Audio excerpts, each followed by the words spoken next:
Good afternoon, ladies and gentlemen, and welcome to today's session with Michael Eure Show. And we have a very special guest, Mr. Johnny Ray Moore. He's a children's author, a poet, a songwriter, and he's a retired U.S. Army, not retired, but he's a veteran of the U.S. Army. Tell us a little bit about yourself. Okay. First, I'd like to say good morning. I thank the Lord for this opportunity. I thank Michael Eure and Wake Tech for having me. I am a poet, a children's author. I write greeting cards. I also write songs. I am originally from down by the Pamlico Sound, way east by Little Washington. Yeah, down that way by what? Greenville. That's where I'm from. I wrote my first poem when I was in the 3rd grade. I had a teacher who she introduced us to poetry, and we get a poem on Monday, and by Friday we had to have that poem memorized.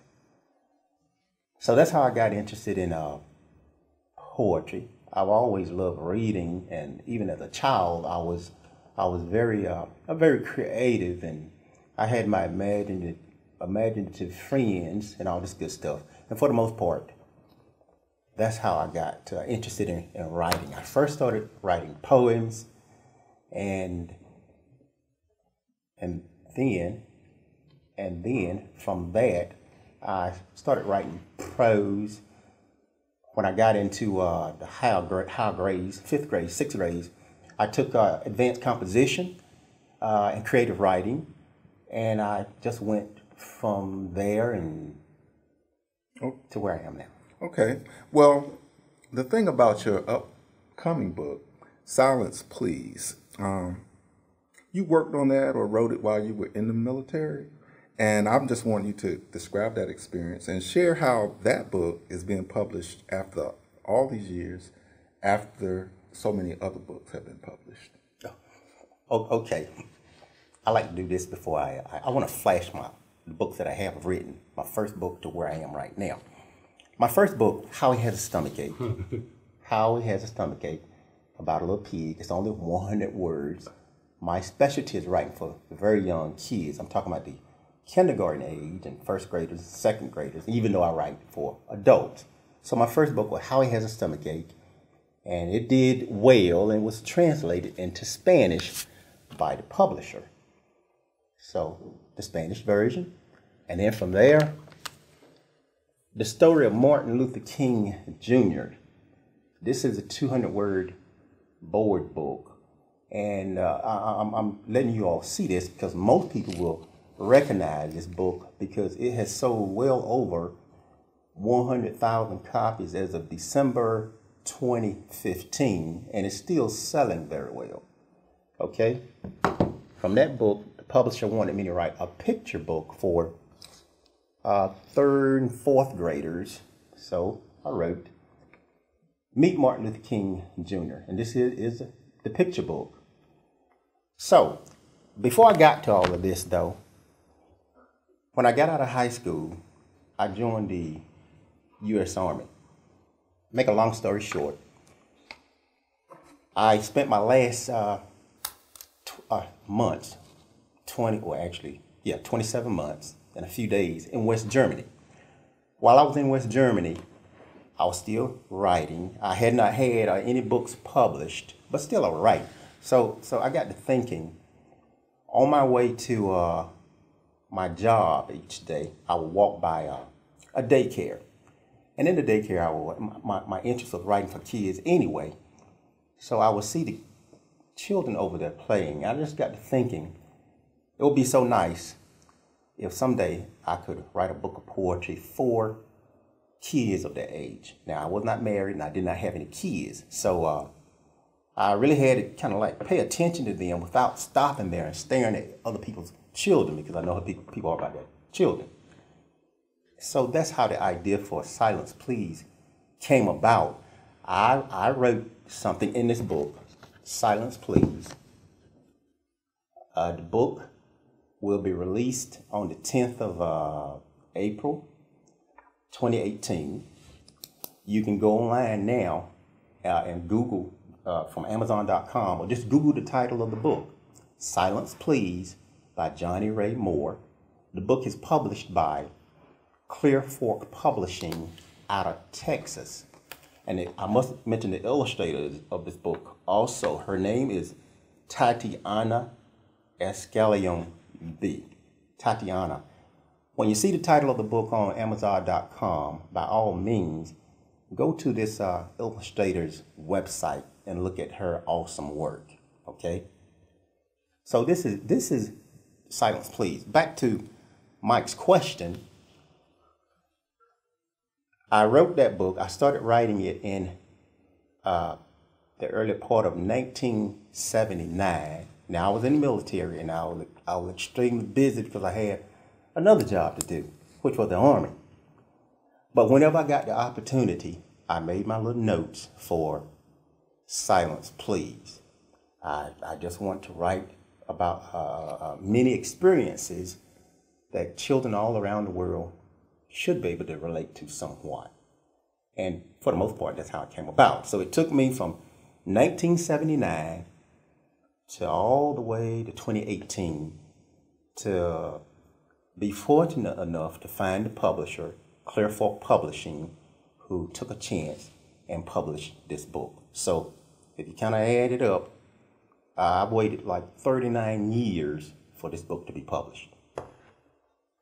Okay. All right. Now, today, and when the viewers see it later, they may not realize today is the anniversary of the Martin Luther King mountaintop speech in Tennessee.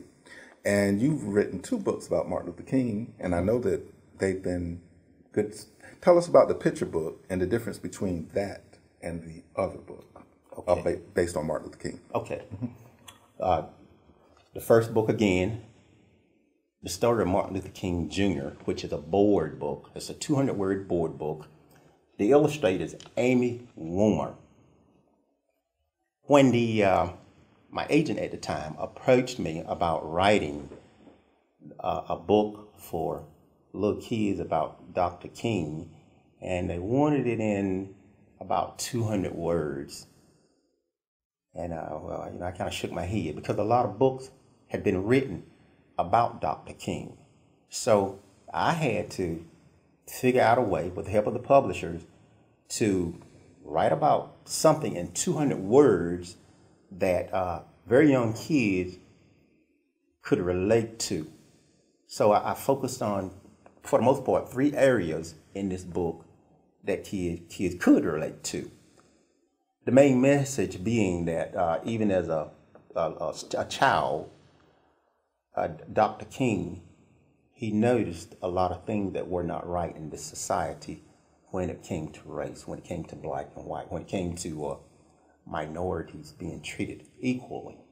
So for the most part, that is what this book is about. It introduces little kids to the important work that Dr. King did, Dr. Martin Luther King Jr. did in this book of 200 words. The difference in a board book and a picture book is for sure, now this is a board book and the pages are like cardboard. It's like cardboard, okay? And the picture book, it is not. This is a hardcover copy, but it's also in paperback, but it's written for older kids. A picture book is it is meant to be read to children who they can read a bit, but they may not be able to read the entire book. So a parent or guardian, teacher, whoever, can share it with kids that are beginning to read. And then, of course, when they learn to read better, they can read the book themselves. They can grow into reading the book. So for the most part, that's the biggest difference. Okay.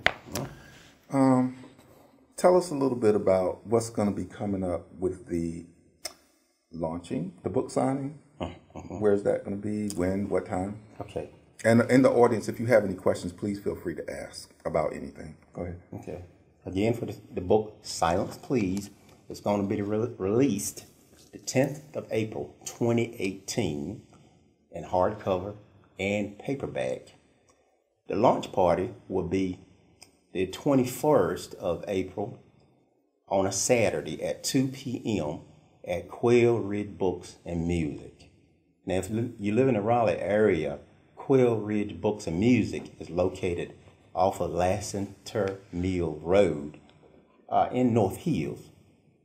So you can, if you need directions, just Google Quail Ridge Books and Music. It's a well-known independent bookstore in North Hills. Okay.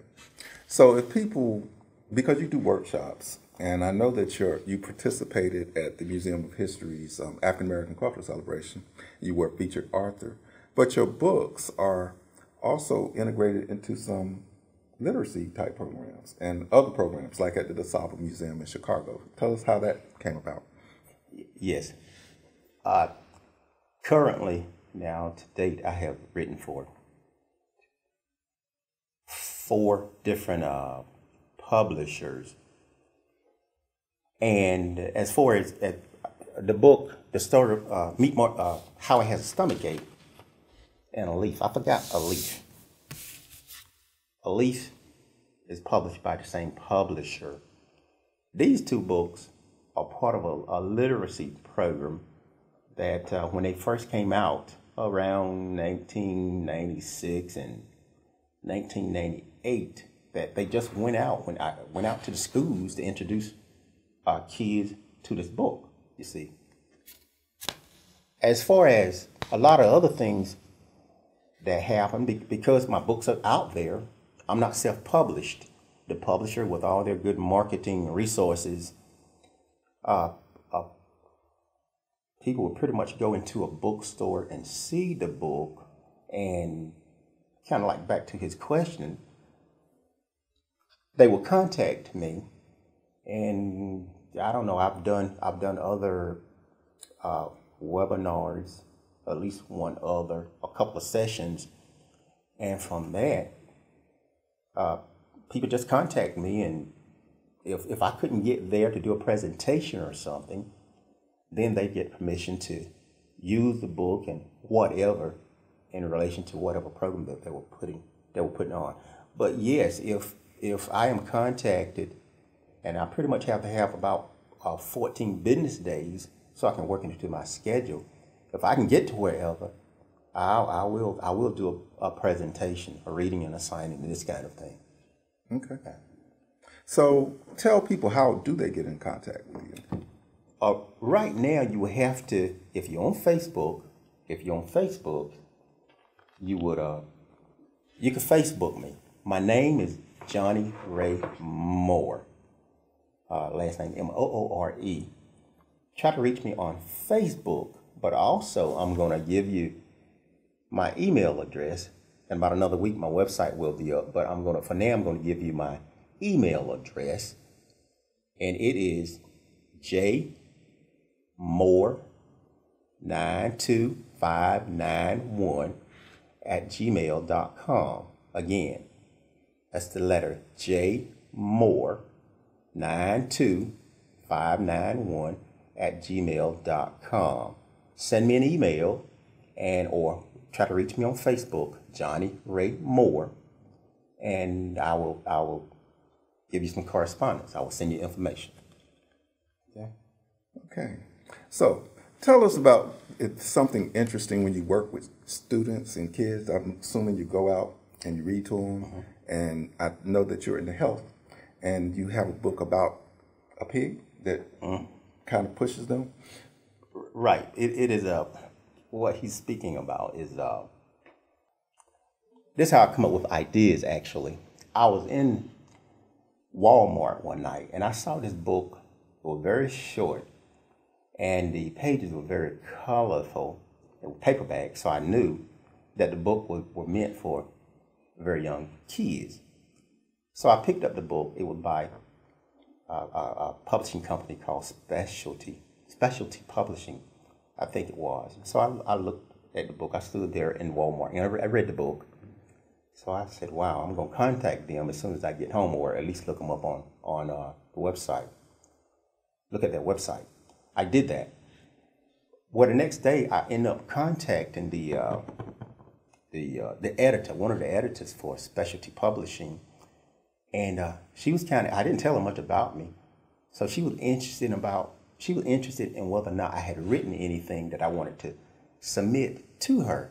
And I had not, but it was an opportunity. So I had to come up with something in 125 words, because that was the length and the word count in the book that I had read. So I wrote this manuscript entitled Meet Polly Pork Chops, Fitness Trainer. Polly Pork Chops is not a book yet. I have an offer pretty much pending for it. But the book just teaches kids how to, first, just kind of relax. When I get around very young kids, they have the jitters, they're excited and this kind of stuff. Polly Pork Chops is a pig who is standing in front of her pig pen, the mud hole is seen in the back, all that good stuff. She has on a pink headband, pink leg warmers, and she's teaching the kids how to do very simple exercises. The exercises are just designed to just help them get rid of their jitters, but at the same time, it teaches them some very, very cool stuff about poetry. All right. Yeah. Quickly, for our audience, students, can you give us like a 30-second, a minute kind of tip you would give them if they were interested in becoming published? Yes. Okay. Let me see. Yeah. A minute is okay. Yeah. Go ahead. I write for traditional publishers. I'm not self-published, which means how I got into the business is I looked at what was already there, which was I'd contact a publishing company, either going into the library, looking at their books, or there's a book that you can Google entitled Children's Writer and Illustrators Market Book. In that book, you just look at the book. It will give you the names of publishers, magazines, their guidelines, their catalog information, and you can just pull this stuff up online and look at their catalog or request a catalog. In that also you will find guidelines for writers or guidelines for illustrators, and then you study that. Now that's how I got into the business, because I didn't have the money to self-publish. If you're going to self-publish, now that is a lot of people go to that in details. I just know people that have done that, but that's another way. Those are the two ways that you can get into the business. But what I want to leave with you, however you want to go about doing it, you got to read, you got to study, you have to write, and then you have to rewrite. And I cannot say this enough. Now, I say that you have to read. You got to study. You have to write. And then you have to rewrite. And this is for the rest of your writing career if you want to get into it. It does not mean anything in the world, because I have I'm about to have, before the year's out, I will have a total of 7 books in print, because I have another book supposedly that's going to come out later into the year. But when I sit down to write even a 12-line poem or anything, it's the same process. I read or I study, I contemplate what it is I'm going to write. I study it, I write it, and then I turn around and I rewrite it, because I'm always looking to make it better. And that's the best advice that I can give you. Right. Do authors network? Do they have organizations in this area or anywhere in the United States? Yes, the one that I'm the most familiar with is the Society of Children's Book Writers and Illustrators. That's the Society of Children's Book Writers and Illustrators. This is a national and international organization. You can pull it up online, and you can join, but you can learn a world of information from the Society of Children's Book Writers and Illustrators. There are others too. It's just I'm not familiar with them, because I have always, for the most part, dealt with the Society of children's book writers and illustrators. Okay. Now, how do tours get set up? Is that done through the publisher or individuals do it? Both. Probably both. But for the most part, there are you can learn about various tours. I don't set them up. A lot of times, people will contact me to be a part of something that has been planned, this and that. Yes. All right. And we know that you're going to do some poetry for us in the end, but tell us, you're a songwriter too. Is that process very similar to just the author of children's book? Yeah. For its writing, I can say that. I listed that I write for children. I write poetry for children. I write poetry for adults, and then greeting cards, and then the songwriting, the lyrics, and all this good stuff. I play the bass guitar too. So it's all similar, and it's important if you want to keep yourself relevant and marketable. I tell people that are really serious about getting into writing, if possible, write in more than just one genre. If you write poetry, look at, you're writing poetry. I'm sure you can write a poem for a child, and then you can write a poem for adults, but also bear in mind, if you're writing poetry anyway, you probably could write greeting cards. So there are courses that you can take online, but also you can Google, I don't know, how to write greeting cards, and you will get books that will come up, right? So the very same thing when it comes to writing lyrics for a song. It helps if you have a rhythm at least, but also you're still writing poetry. There is a difference, so you'd have to learn the difference in a poem versus a lyric, because you can write and recite a poem. You can't necessarily recite lyrics. A poem cannot necessarily be sung, and lyrics are not really written to be recited. They're part of a song. So there are some similarities, but there are differences also. All right, well, we're getting ready to wind down in about a minute. So are there any questions from the audience at all at this point? None. Okay. Well, maybe you can do a poem as they think of one, and we'll come back and let you do a closing poem. Okay. Okay. All right. The poem that I'm going to do, one of them, because I'm only going to do two. Okay. The first one is entitled That Village. That Village. Let's all become that village, just like we used to be. That village made of kings and queens, a place of dignity. Back then we raised our children. We taught them right from wrong. When problems came and shook their faith, we urged them to hold on. We even praised our elders. They paved the way for us. And if they needed anything, we gave without a fuss. That village was a place of strength, where men made peace for men, and women stood beside their mates right to the very end.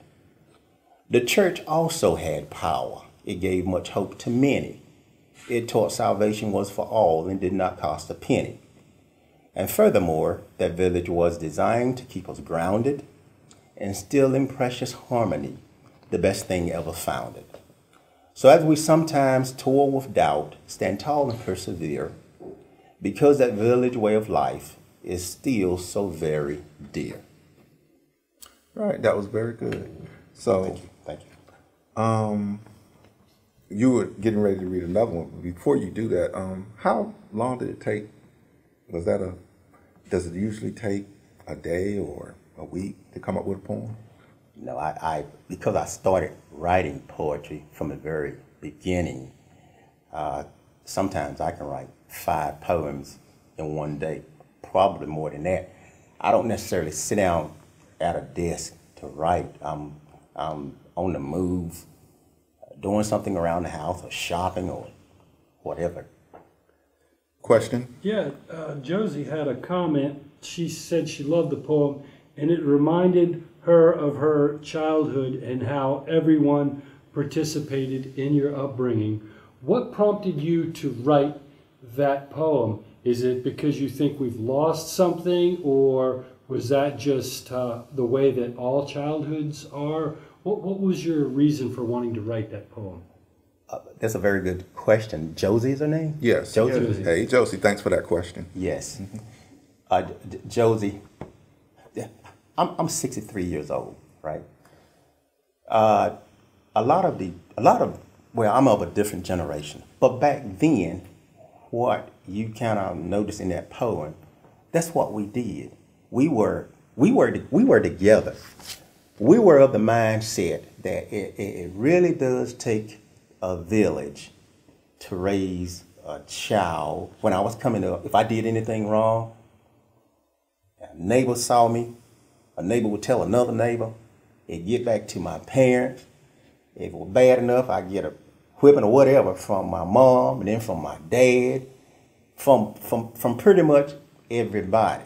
But that was a good thing because everybody was concerned about the well-being of everybody in the community. So that's what that village is all about. Mm-hmm. Now, now I know you have a grandson. Yes. You kind of work with him a little bit. Yes. And tell us a little bit about him. And you ready? He's not old enough to quite understand, or is he?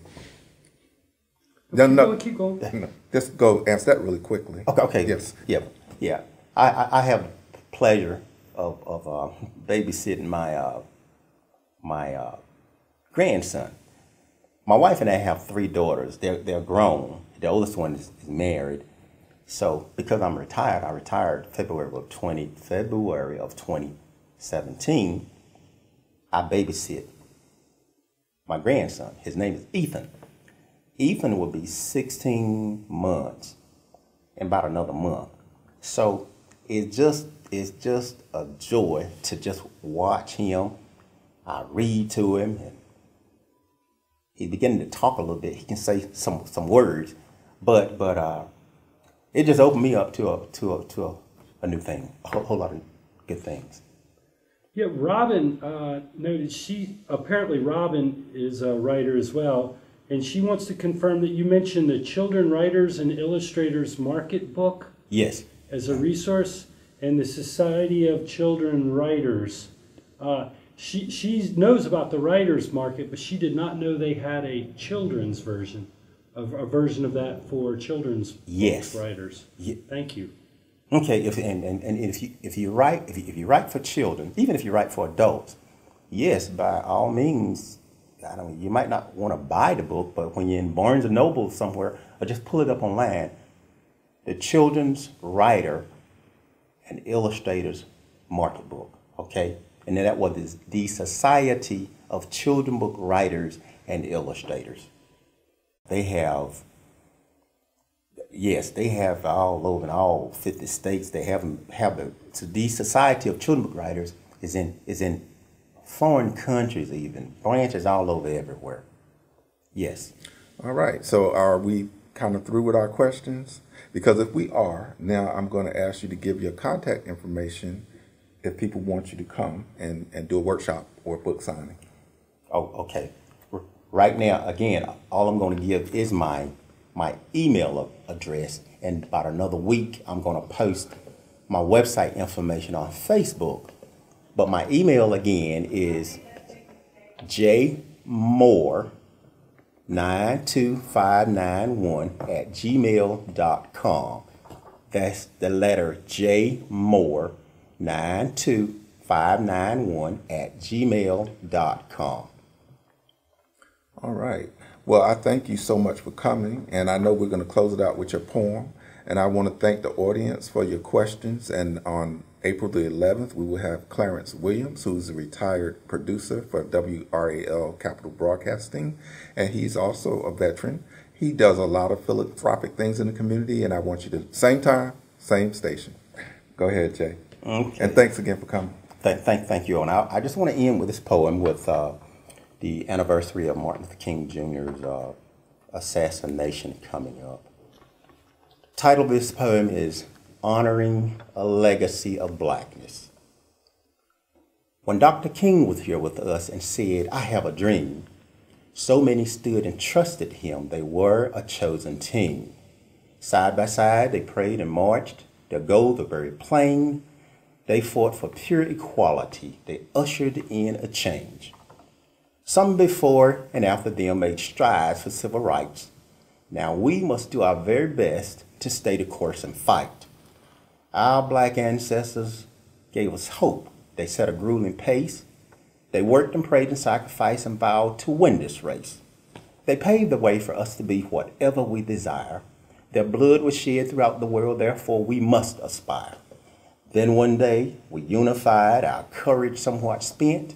Our precious votes made sure we got our first black president. We are a world of kindred souls. Let's work to help each other. And during times we disagree, we must not kill our brothers. Instead, let's prove to all the world and to our children too, with prayer and faith and godly grace, there's nothing we can't do. Thank you very much. Thank you so much for coming, and thank you for joining us, audience, and we'll see you again on the next show. Thanks. Thank you.